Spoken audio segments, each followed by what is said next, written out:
I always say I had like this crackhead mentality where like I cannot go to sleep unless I know I've messaged at least like outreach to 10 people in one day. Like I can't sleep comfortably knowing that I haven't done all that I can to like be successful. When I was like between 16 to I'd say 19, 20, I had like 7 jobs. I had like 4 businesses. Personally, just didn't want to go to uni in the first place. Like I really didn't want to. And I think like everything I did until a certain point in my life, I was doing it for my parents. Right. So it was just like, okay, cool. Once I get out of uni, I can then do what I want. And the life-changing part for me was my cousin actually passed away on his way to university. And this is like something that he wanted to do. Sometimes I listen to like all the sacrifices my parents made to actually come to the UK. They left their whole family. They like did everything that they could. And the worst thing for me would be like, okay, now I've just failed at life after they literally did everything to give me and my brothers a better life. You know, I said I like to manifest. So I will literally go to like a Knightsbridge, book a table for myself and like literally have dinner by myself. From the agency as a business, right? How much would you say, what's the potential? Welcome to the Takeoff Experience, where I sit down with highly driven people to talk about their journey, their failures and their successes. If you want to take off in your career, your business, your finances, or your mindset, then this podcast is for you. Welcome back to the Takeoff Experience. We have a special guest in the building. How are you doing today, JV? I'm all right, thank you. I'm having a great day, great week. How are you? I'm great too. So wanted to understand actually, who is JV? For those that don't know who you are. Yeah, so do you know what? Recently someone was like, who is JV? And I wrote a whole biography. I wrote a whole paragraph and they're like, you're not modest with it, are you? Are you serious? You actually did that? Yeah. Wow. I mean, most people struggle to even write like a sentence about themselves. Yeah, do you know what? It's because I've been like perfecting it for a long time. Like I think everyone just kept asking me like, what do you do? Who are you? And I had like 100 different things I used to do, and I had to like find a way to like just make it concise into like a little 1-second pitch where I can just be like, this is me. But in a nutshell, I'm like a serial entrepreneur. So I've had like multiple different businesses, and now I have a web development and a marketing agency. So yeah, I've pretty much been doing that for the majority of it, like the last 18 months. And I also coach people and mentor people. Yeah. Awesome. Can you give us a bit of an insight into what life is like for you at the moment? Like give us a typical day, like today, for example. What did you do today? Yeah, so meetings, more meetings and meetings. Okay, what are these meetings? Client meetings or? So it's client meetings are about, so it used to be about 90% client meetings and then 10% like with my freelancers and like people who work under my agency. But now I'm like more hands off and automating it. So it's more like 80% with like my freelancers and employees. I don't like using that word. Okay. Employees and freelancers, and then like 20% with clients because I like, clients used to stress me too much. So now I'm like, wow. So you just don't want to deal with them. To be fair, I feel like most people don't really like customer service as much as nice as you want to be with it. Sometimes it can get just a bit stressful. Yeah. Doing it at times. But we'll break down like how your business works. But before that, just wanted to background wise, where your parents from? So I was born in Zimbabwe. When I was about 5 years old, I moved over to the UK. I've lived everywhere in the UK. So I lived in like nice little town called Luton. I heard Andrew take me a nice little town. And I was like, oh, no, it's not. Then moved up north to like a little town near Hull, and then moved back down to Milton Keynes now. And yeah, living the slow lane life in Milton Keynes now. Why Milton Keynes? Is it because you got a business? Is that why you're like, oh, you want to just... so I actually moved to Maidenhead. Cause like straight after uni, I moved to Maidenhead because I just loved like, you know, the massive houses, just like living. I'm like a heavy manifester. Is that the word? Okay. Someone that manifests a lot, and I love visualizing. So I moved to Maidenhead, and there was like these massive houses, but I just love like Milton Keynes. It's just very your typical 9-to-5 haven where everyone's like, this is the best place to raise your children. So my parents moved there. Yeah. To be fair, I don't know much about MK. I've only been there for a night out, but I think I do hear a lot of people moving there. Yeah. I'm guessing it's much cheaper than to live in London. You get more bang for your buck as everywhere well. Is cheaper than London. Yeah, to be fair, everywhere in the UK is terrible here. How did you get into web development? So, do you remember back in the day there was a nice little website called Tumblr? Yeah. I was It's still about, right? Yeah, I think so. Yeah. Actually, yeah, it is still around. Yeah. So I was one of them little sneaky little kids that used to spend all my time like on my laptop, and I had a Tumblr. I had like a page on there so you could actually like, HTML, CSS and just like code like your own like blog on there. And I used to just like go onto YouTube and quickly like search up like how to make like, a new little cursor, how to like make the tab bar change and all of that. So I learned like HTML and CSS when I was like 14. Wow. And then from there after, because like I mentioned, I'm like a serial entrepreneur. So I've had any business you can think of, I've probably tried it and made a website for myself and like made an Instagram page. So because I knew a lot about that, like, business development, early stages of business, how to get it started. That's kind of how I started like in my own agency, because I knew the mistakes I'd made and I was able to help other people. Like, yeah. Wow. That's crazy. So you've been doing web development since 14. How old are you now? I'm 23. So okay, so almost 10 years doing that. Honestly, wow. That's insane. I recently released a course with like my business partner, and he's been doing it for like 5 years or 6 years, and we're like, yeah, between us we have 15 years of experience, and everyone was like, what? How? That's crazy. Like, yeah, at the age of 24, that's insane. Yeah. Wow.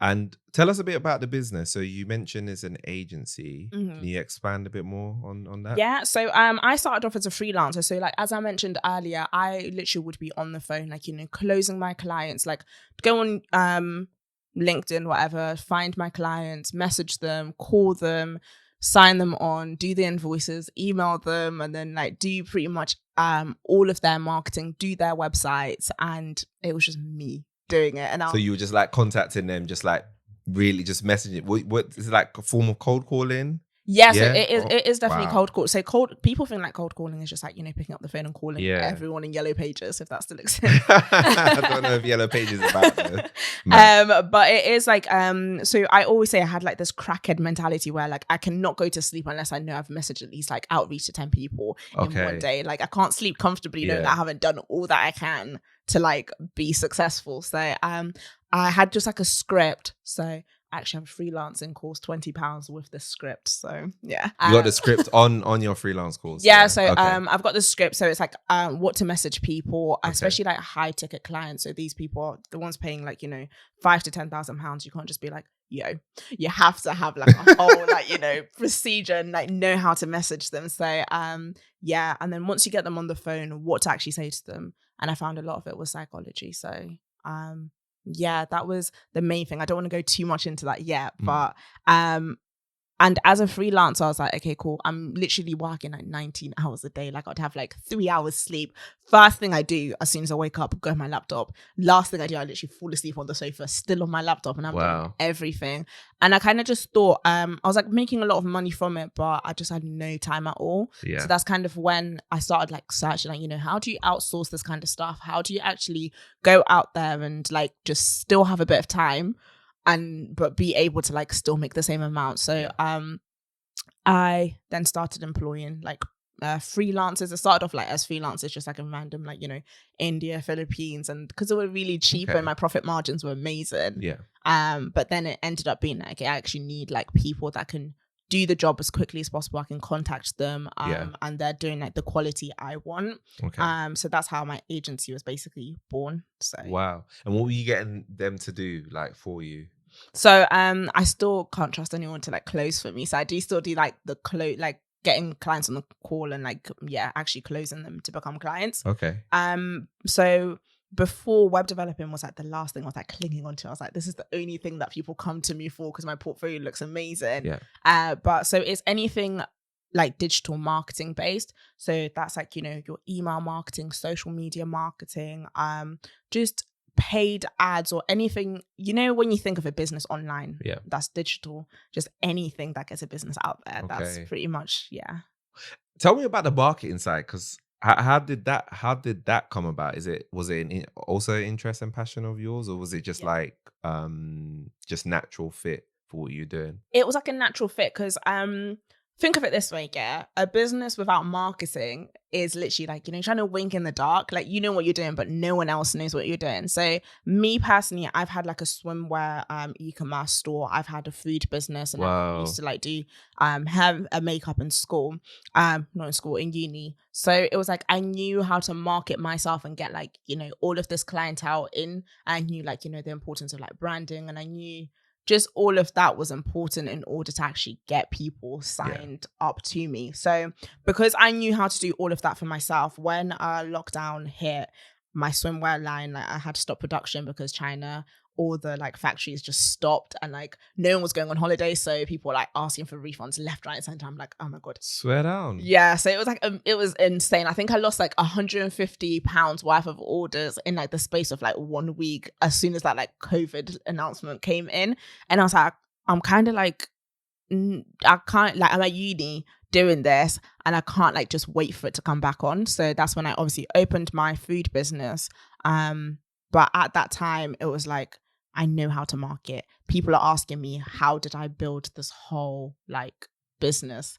And that's how I ended up doing marketing just for like my close friends and family. Okay. And then that turned into a whole like thing. Like I was like, oh, I kind of know how to do this. Done. So my agency started off as a marketing agency, and then web development part of it came in after, because that was still a hobby for me. Okay, wow, that's crazy. When you're telling me this, you started all these businesses. Yeah. No. Where's that come from? Like, the entrepreneur in you.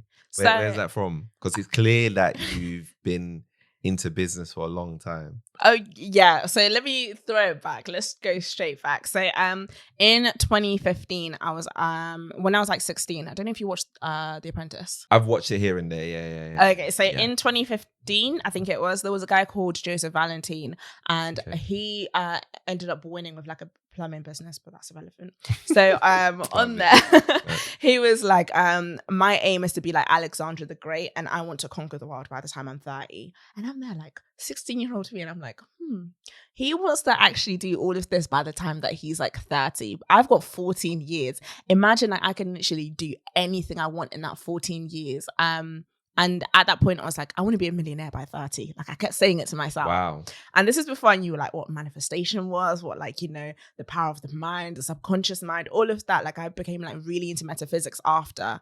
But at that point, I used to like mutter this to myself, like just nonstop being like, yeah, I'm going to be a millionaire by 30. I'm going to be a millionaire by 30.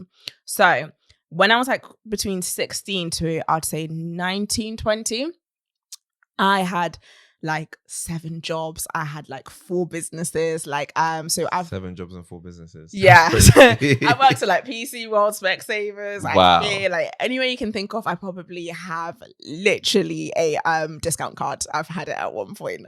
And then I had like business, because I thought to become a millionaire, I'm gonna have to work as hard as I can, save as much money as I can, and just like keep working. And then I realized, wait, I'm trading my hours for pay. And it was at that point I was like, okay, something has to change here. And then during lockdown, I just became like really spiritual, like worked on my mindset, worked on like my growth mindset, just growing as a person. And that's when I kind of realized, you know what, if I write my specific goals and work towards that and niche down just to one thing and have specialized knowledge in that one thing, I'm going to just like develop in that. And that's where like I became a freelancer, and then obviously into an agency after. Wow. That's okay. Now this is, I feel like you've lived like a long life already, and it's not even been that long. Honestly, do you feel like that? I honestly feel like that. It's like sometimes when I was like, I used to speak to my friends, just telling them little stories like here and then. They're like, when have you done this? Well, we've all been here at the same time. Like when we were doing this, and it's like we've all got the same. Oh, Molly May got cancelled for this. We've all got the same 24 hours in a day. She hasn't been cancelled. No, I mean, she got cancelled for She got like, yeah. Like I think insensitive to it. Yeah. But I do feel like there's an element, well, I don't want to get into it, but I feel like there's an element of truth to that. And a lot of people don't want to hear that. But like, it's like, we do all have the same 24 hours in a day. And whilst obviously all of my friends were just partying and doing nothing at uni, I was literally in the library all night long working on my businesses, and it really helps me with like a lot of startup capital to then go into investing in a lot of things at that stage.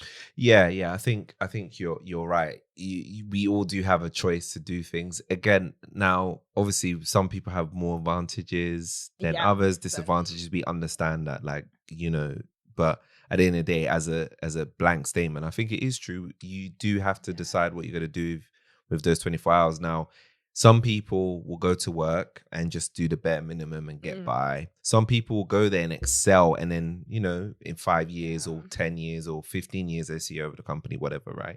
I think we all do have choices, and they all have consequences. 100%. So I think that, and a lot of people, like you said, a lot of people don't want to hear that because it's the truth, and sometimes taking that truth pill, it can be hard to deal with when you are in a situation and it's kind of your fault. You don't want to hear that it's your fault. 100%. Right? So people get triggered. Yeah. So I do understand what people are saying, but the truth of the matter is, I think anybody who's gotten to a high level isn't by accident, right? They did put in some work. They did maybe some extra hours. Maybe they weren't partying. Maybe they were doing something else. So yeah, it's crazy. I wanted to go back to your first client. Can you take me through how you did that? I know you don't want to talk too much about the script, so you don't have to go through that. But just how you did that and how you felt. Like, were you nervous? Were you not nervous? So I'm one of them people that believes in, like, my literal motto in life is, what's the worst that can happen? Like, honestly, if I didn't die, then like, good. So I think in my first ever call, I picked up the phone.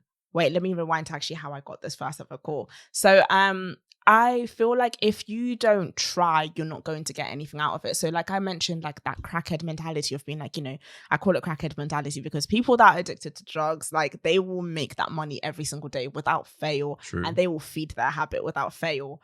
But the average person will not even make as much money in a day. They will just comfortably do whatever. So for me, it was like that mentality of like, I need to make this money. So I messaged obviously those 10 people. I went into Facebook groups. I went into actual Facebook pages, looked at them, messaged so many people nonstop. And it's in marketing, they call it the 10-4-1 rule. So for every 10 people you message, 4 people are going to respond and 1 person's actually going to get onto the phone. And I found that to actually be true in my case. So if I message 100 people, 40 are going to respond and 10 are going to get on the phone and actually close as a person. So that's why I was like, okay, I need to get it out there as much as I can. And that's essentially what I did. Best place that works for me, I can't lie, was Facebook groups, actually just going into business pages and just being what problems are you facing? And people would then tell me what problems they're facing and tell me those pain points. And then I would use those pain points back to them and be like, okay, I know you're suffering with this. Well, this is what I do and this is how I can help. So yeah, that's basically how I closed my first ever client. I actually still have my first ever client. Do you? Yeah. Wow. She's she's a middle-aged woman. She's my mother, my business mother. Yeah. Oh my gosh, she must be so happy for you and how you. Honestly, she's definitely invited to my wedding when I eventually have one. Crazy. She's definitely invited. Yeah. Oh my god, this is wow. This is epic. And from your point of view, right? How much can someone make starting their own, web development and marketing agency? How long have you been doing this actually? So I'd say about 3 years, and my agency about 18 months. Yeah. Okay, 18 months. So freelancing in total 3 years, and then you got the agency side of it 18 months ago. So I guess from the agency as a business, right? How much would you say? What's the potential?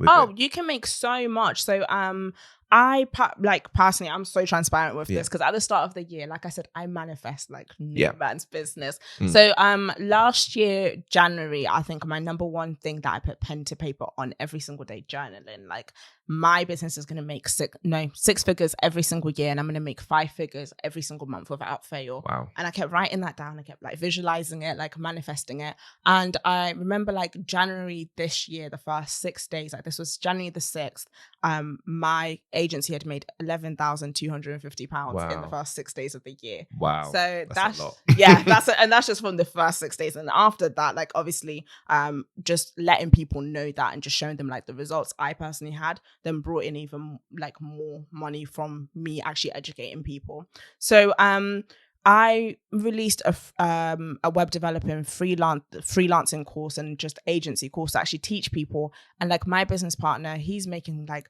£12,000, £15,000 a month. I've got another friend who has an agency making like £25,000 a month. There's a guy, a famous YouTuber called Imran Gadzhi, who's made 10 million in like the last 4 years. He's 22, I think. And he's like 10 million. So there is so much potential, but it's all down to the person and how hungry they are for that, and whether they have the burning desire to actually go out and do it. Same way of like any other business, you can make so much money, but it's down to that person's drive and how much they actually want to make from it. Yeah. That makes sense, and it's so nice to hear that there is potential in it, that you've proven that you can make 6 figures. Others have proven that they can make 6 figures, and you're also teaching people. And because I think, you know what I find like so interesting these days, and I think is a bit of a blessing, the internet is able to help, you're able to connect with people and then teach them, okay, you want to make money, this is how I'm making it, and I can teach you how to do it for a fraction of the cost. You're gonna get to bypass 100%. Everything I've done. So yeah, no, that's completely amazing. And when you plan to make $1 million a year? I think the next thing was has been I've literally been writing now. I'm going to be the first millionaire in my family before I reach 25. Literally writing that every day. That's like the next statement. So on my 25th birthday, I'll come back to this and be like, in a year, yeah, yeah. Oh man, mad. And the most amazing thing is one of the girls that I actually mentor in February this year, I asked her, this was like 4 weeks into our mentoring, how much have you made in the last month? And she'd made £1,080, I think. It was like already a number like that. And I remember just being like to her, like, you know, someone had said to me, my mentoring is £800 for 8 weeks. And someone was like, it's too expensive. And I remember just screenshotting this and I didn't even say anything. I just sent it, like the screenshot back to that person who was like, it's too expensive. Like you make your money back plus more within like 4 weeks, because it's more than just like being like, okay, I've got an agency, clients need to come to me. Like you need to learn the actual mindset behind it and the actual processes of getting those clients.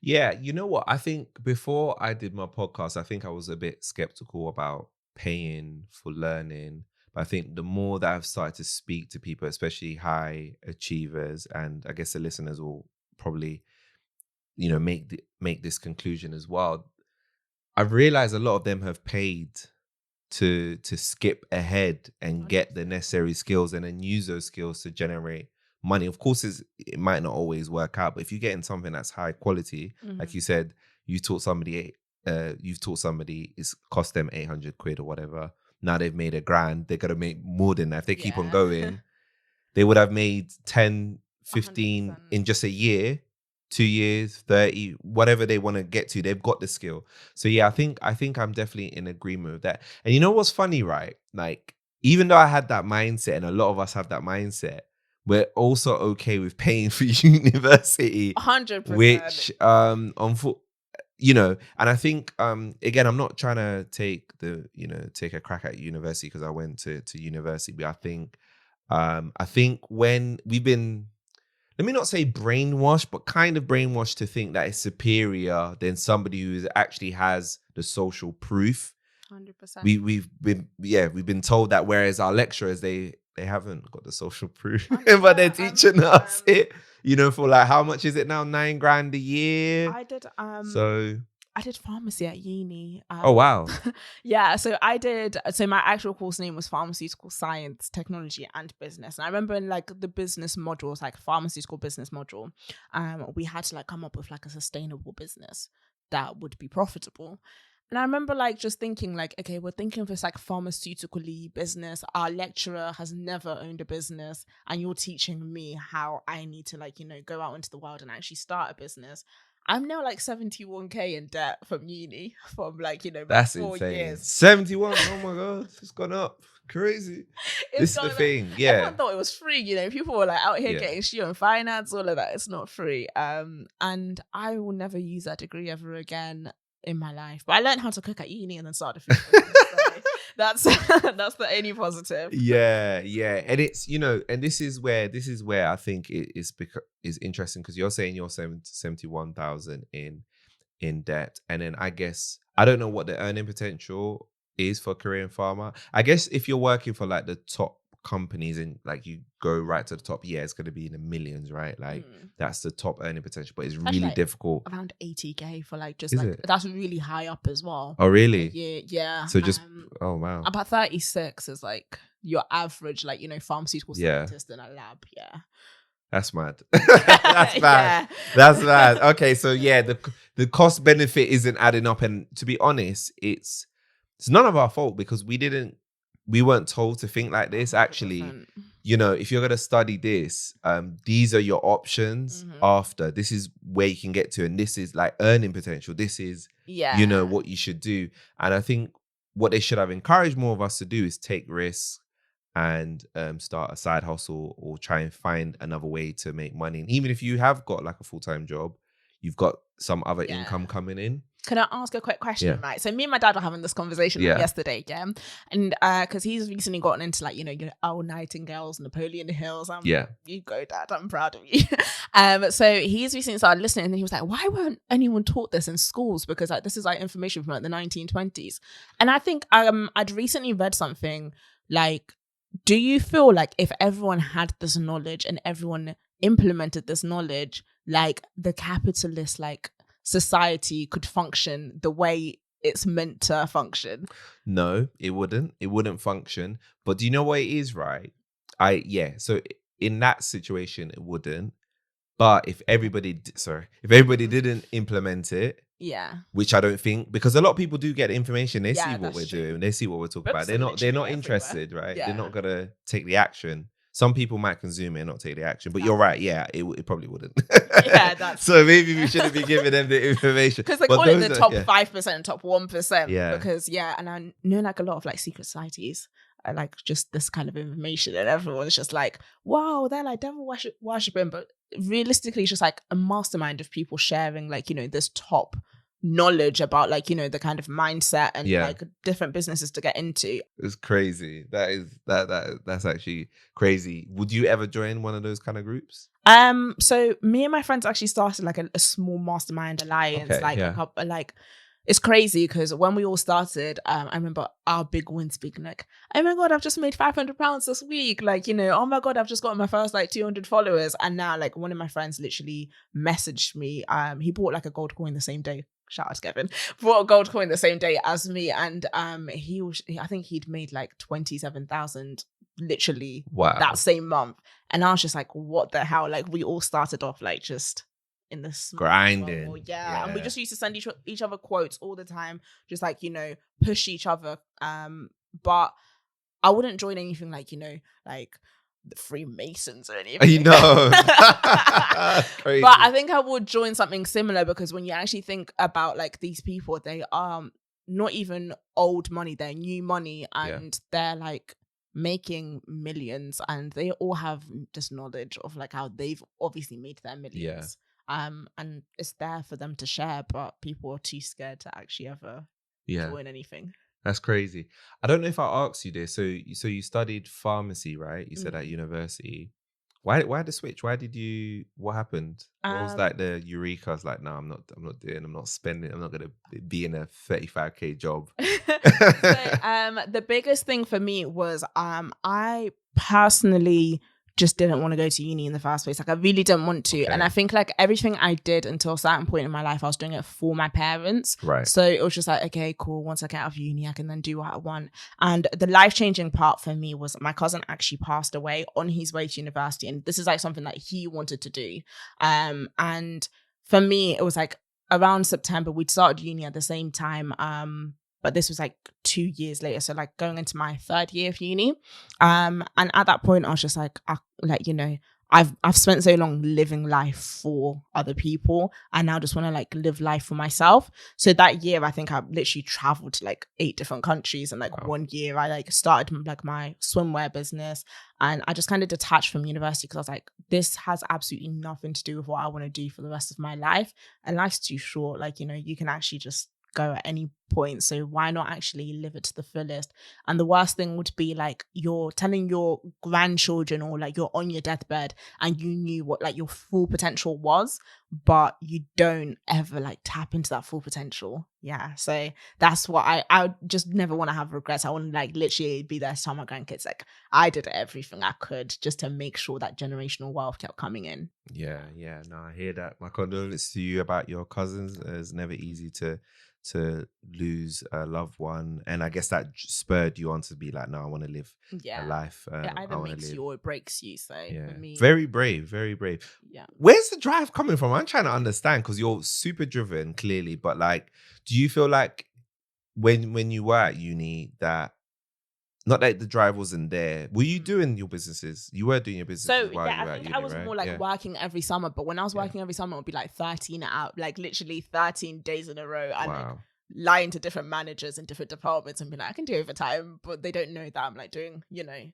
so I'll be working like 13 hours, but like different managers from different departments don't know that I'm working more hours, if that 13 hours a day. Yeah, so it was very illegal. Very wow. I think my biggest drive has been my parents. Like, you know, sometimes I listen to like all the sacrifices my parents made to actually come to the UK.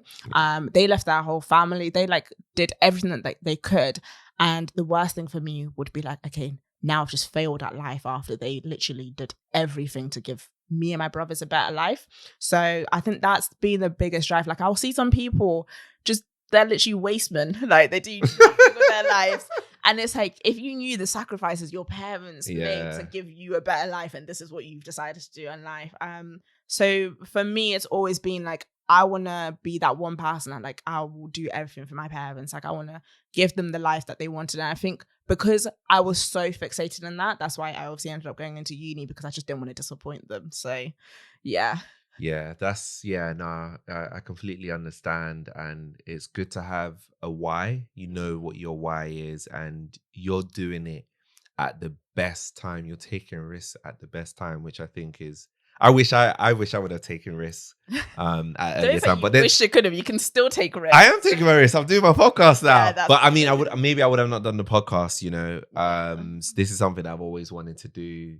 It's amazing. Now I've got into it. But that is crazy. I wanted to go back to like so your agency. What are like some of the startup costs for it that you need to start up? So I was trying to explain this to my accountant recently, that I have zero cost. Like, really? Genuinely zero cost. But it's because everything I need, the clients pay for it. Okay. So if like I'm running ads for the client, they pay for their own ads.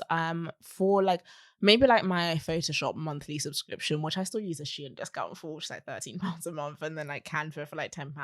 But other than that, there's no real like startup costs needed, because it's as simple as you go to a client signs on, and then if they need a website done, you just make the website for them and they pay for their hosting fees themselves. Wow. Yeah, that's pretty much it. Like, there's just none. And now that I have an agency, so the reason I started off hiring freelancers rather than employees was because with freelancers you can just give them like, you know, ad hoc, like you can give them a job here and there. So as soon as I have like a client signs on, I then call up a freelancer, like, I've got a job for you.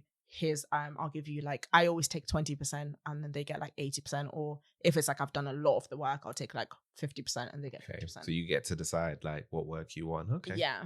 It's like a record label kind of thing. But for like the technical side, technology side. Wow, that's amazing. So outsourcing definitely changed my life. Yeah. Yeah, that's crazy. And are you feeling like the work-life balance is more to what you want?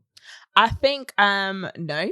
No, not yet. Because I think I was having this conversation with my friend recently that I think as humans, we don't know when to stop. Like, sometimes we are so attached to like the idea of success and like goal setting, and when reach one goal, we want the next goal, we want the next goal, we want the next goal. So for me, the main reason I started my agency was because I was having those like, 19-hour work days. And then I was like, okay, no, I need to actually just like start hiring people so that I can have time off.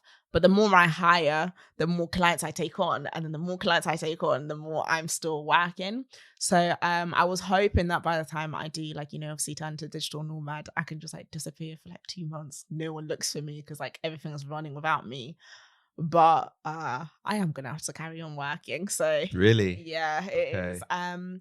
It's just because I think my goals just keep expanding and expanding, which means I do have to keep doing, even hiring. Sometimes people just lie and say I can do this and that, and a client wants something by a deadline and they can't do it, so I end up doing it. Really? So the quality of the work is not good enough, or they're not fast enough. And, that's it exactly. So it is a lot. Like I think, people glorify running a business so much. They glamorize it and everyone's like, I want to start a business. When I start a business, I'm going to be this, I'm going to be that.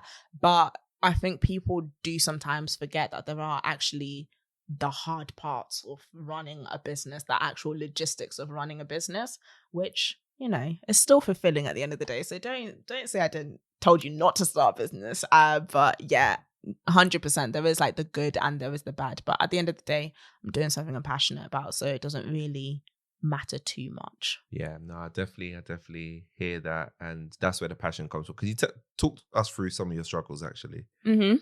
Yeah. So I think some of the biggest struggles I have had is especially like the employing thing. So one of the reasons I stopped employing like in places like more in the east side of the world was because different time zones and different levels of quality. So when you do pay, I don't know if you've seen this one sketch of like a horse, it's like drawn like a stick figure at the front and then it's drawn by like an artist at the back. Oh, okay. So it's like, it basically explains like, this is when you pay for something, if you pay like £200, you're going to get like the stick figure version. If you pay £2,000, you're going to get like the nicely artistically drawn horse. So that was me. I used to would pay a freelancer like £100 when I've like charged a client like 2,500 and then keep like the profit in between.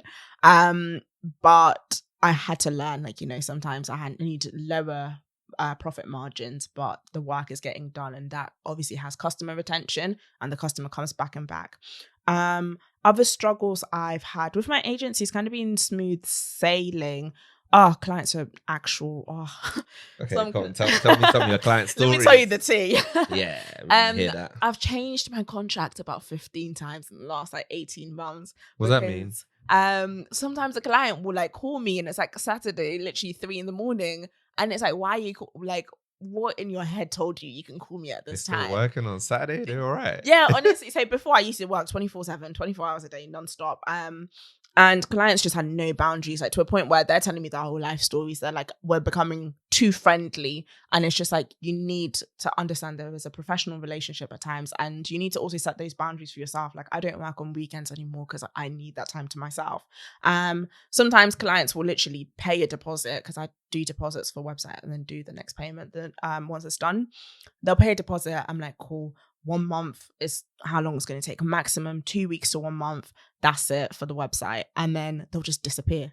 And I'm like, you've paid me? Do you know you've paid me?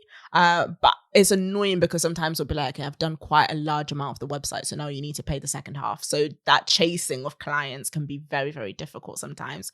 Doesn't happen too often, but you do get the odd client that just pays a deposit and then just disappears for 3 months and then comes back and oh, hi. And when they come back, are they expecting some finished products or something? Yeah. Really? Yeah. Some of them don't even send, they'll literally want me to create a whole gallery based website for them, and they don't send any images at all, and I'm just they're chasing. So I think another thing, I was actually speaking to one of my mentees today, and I was sometimes clients can treat you like you're their personal assistant when especially when you're doing marketing for them. So they'll want you to do X, Y, and Z for them. So you need to just set those clear boundaries. This is what's in the proposal, this is what's in the contract, and this is what I do for you, which is why it's very important to have these things from the get-go, a contract, a proposal, and all of that. So you can always refer back to it and be this is what we've signed on.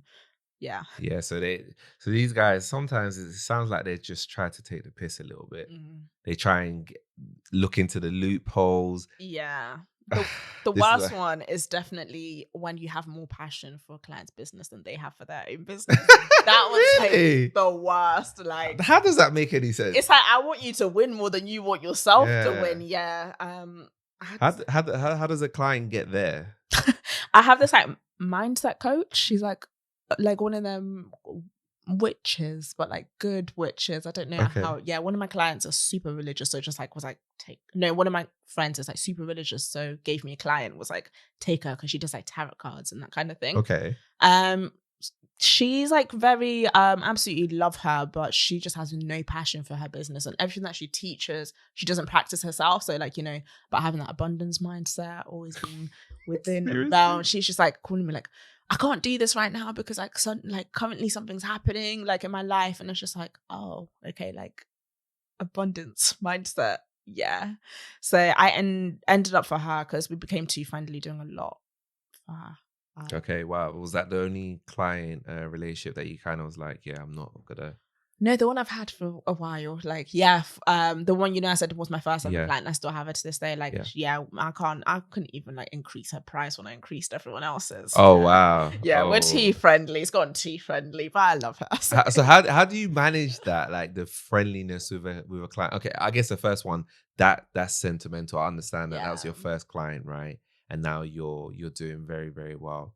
How do you obviously keep it professional but friendly so they don't try and like take the mick a little bit? It's something I've had to learn from experience, because I think when you do get too friendly as well, they do try and haggle you for your pricing. And I think one thing I do pride myself on is like, I know I can deliver certain levels of quality, and I know, I think in my LinkedIn bio it literally says I can scaling businesses to 6 figures, because I've worked with businesses that were like stagnant and like 25k 40k, and they're like, how do I now start making 6 figures a month? How do I start making that much? And I've helped them get to that point. So it's like, some people will come to me and they're like, why are your services so expensive? Like, can't you just do this? Like, can't you just like do it this price?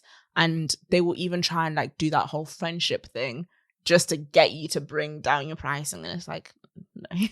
I know how hard I'm working for this. So yeah. That's crazy. I want to ask you this question.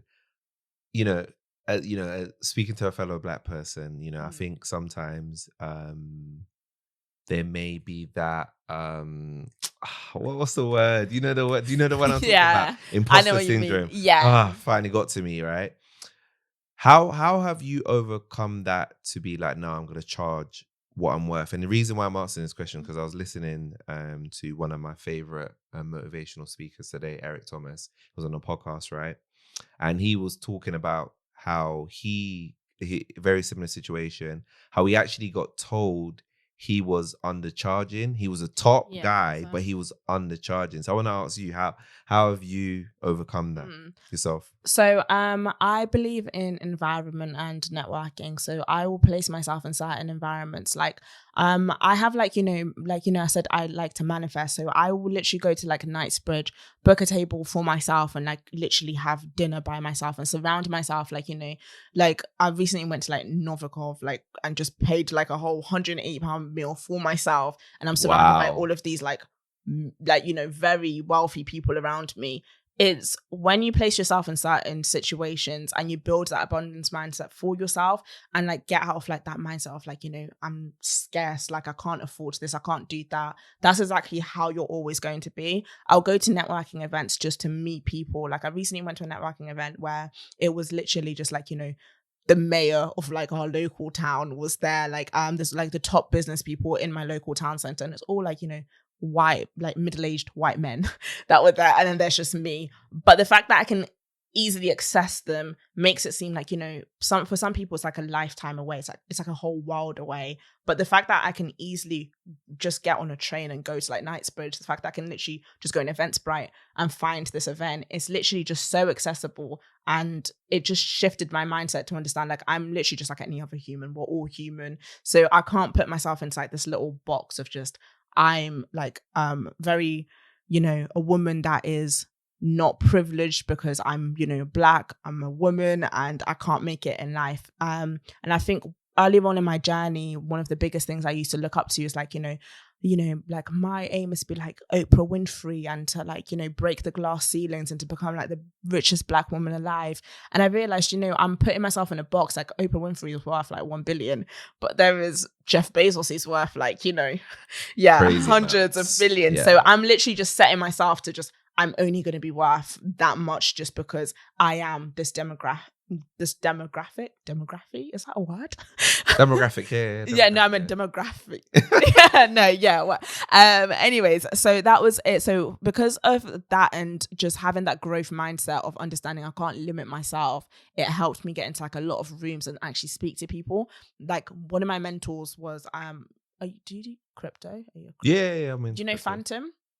Yeah, I know Phantom. Crypto. Yeah, the CTO of Phantom was actually my mentor. Oh wow, okay. So and the way I met him was literally just in Duck and Waffle, just like having dinner there. Really? Was this your alone dinners? Yeah, just one of those. Aye, that's a sick idea. Wow, so that is a dope idea. A top places to bump into off in London list, and it's like 30 places to go to. How did you meet him in Duck and Waffle? Was he was like, oh? It was actually it was his birthday, and they had like about 40 people in there. I didn't know it was like kind of a private-y event day, and I just went in there.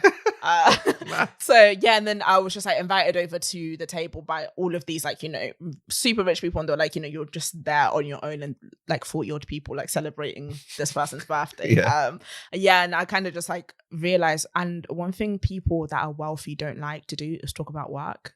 So building those actual genuine connections and genuine friendships outside of work helped to then talk about work after those were built. That makes sense. Yeah. Networking events is the biggest. Wow, your networking is another level. I've never, ever, ever, ever heard anybody say that. And yours is not like just to network, it's just to be around. I've never heard of that before. That's crazy. That's cool. Keep that to yourself. Well, no, that's on the podcast, so it's too late. It's too late. But anyway, listeners, we'll keep this to ourselves, right?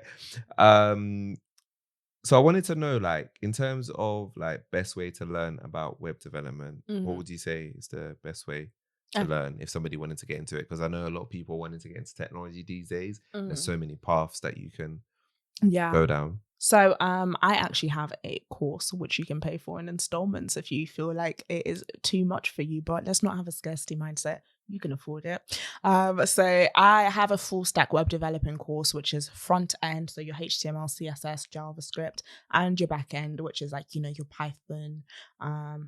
It's just your Python. Don't think I have anything else in there. And then web designing, and then how to get clients as well, all included in there. But for me personally, how I learned was YouTube. The best thing I used to do is like, when you just go on Apple's website and you look at like the user interface and the user experience and all of the interactions on there, or if you go into like, I recently saw this one website and I was geeking out on it. I was like, whoa.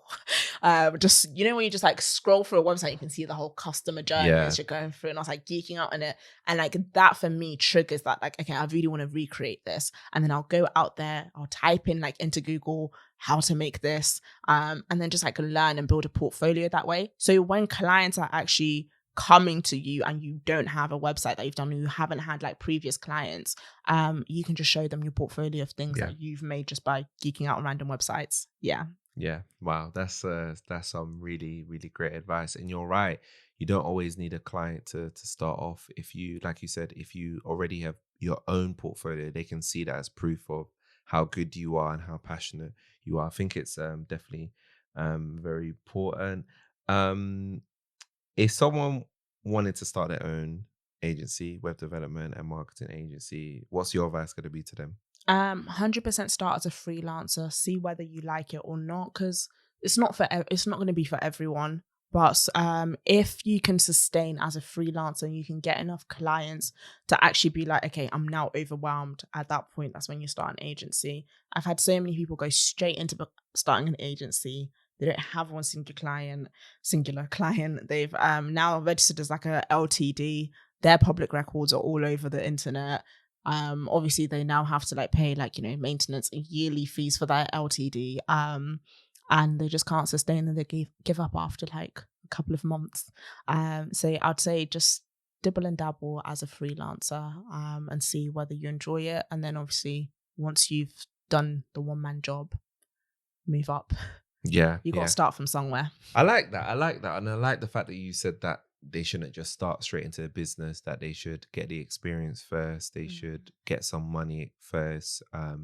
They should get comfortable doing that first and build their skills up before they start a business. I think that's very sound advice, and it's definitely testament to your journey with what you're doing. What are you planning? What are your plans for the future for the agency? I know we're thinking 1 million. What else are you allowed to reveal? Anything else?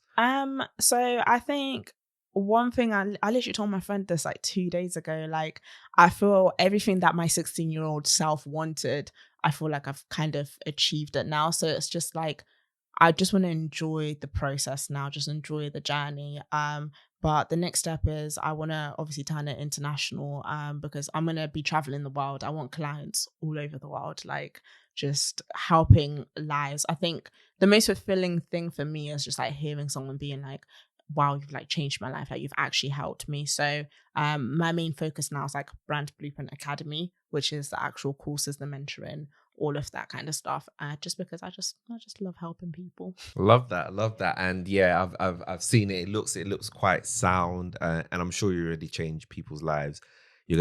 People start sending you screenshots of, oh, you helped me make 100K. Oh, you helped me made 1 million. Yeah, like there's gonna be millionaires in the making. Honestly, that I you're had a phone doing call that this morning with someone, and I'm just doing their website for them, and they were like, yeah, I did your course like in January, and now like you're literally making the website for my business, like your course helped me with, and I didn't even realize like that connection that's there. mad. So yeah, it is pretty mad, looping all over, honestly. So it is like just super fulfilling, and I think that for me is a lot more than like money can actually buy, like just knowing that you've actually changed someone's life out there. Yeah, that is brilliant. It's been so great to have you on the podcast. Where can people find you?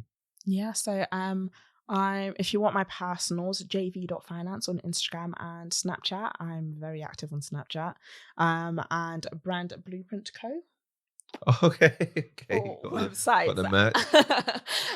For websites and marketing, and Brand Blueprint Academy for any coaching and courses if you want to learn how to do pretty much anything. I also have 120 different jobs that you can get started with right now with Wi-Fi, like just on the internet. So yeah, if you've got Wi-Fi and you can see this video right now, you have absolutely no excuse to not be making money. That's You've heard it from JV yourself. Have you got any final words for the listeners? Yeah, like a nice little Napoleon Hill quote that oh no, I've forgotten it.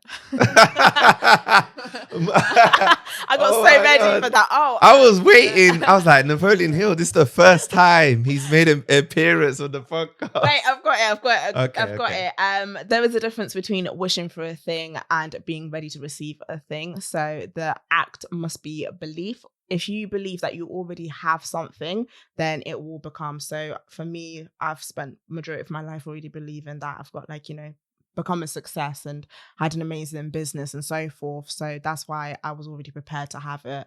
Whereas if I just kind of said, oh, one day I'm going to be successful, whatever, it just ends as a wish. So shout out to Napoleon for that quote. Because love that. That is such an epic quote. I think I'm going to need to read up more about Napoleon Hill. I'm hearing a lot about him. Think and Grow Rich.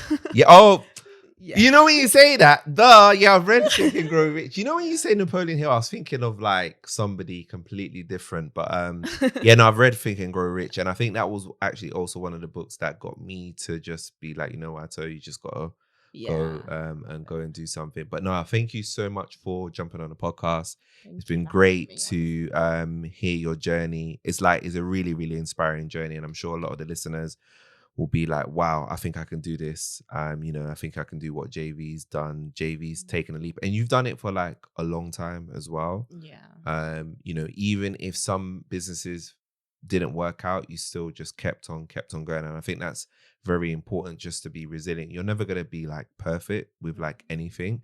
And I always like even think about myself, like how much I've developed. I feel like we've all developed. So if we look at ourselves like 3-4 years ago, we're not the same people, right? Because we're always developing as somebody, and your story is clearly shown that. And I think you've now found something that's working for you, and now it's gonna scale in the years to come. And then hopefully we'll do another episode when it's not even about the million. It's like maybe you're global or whatever.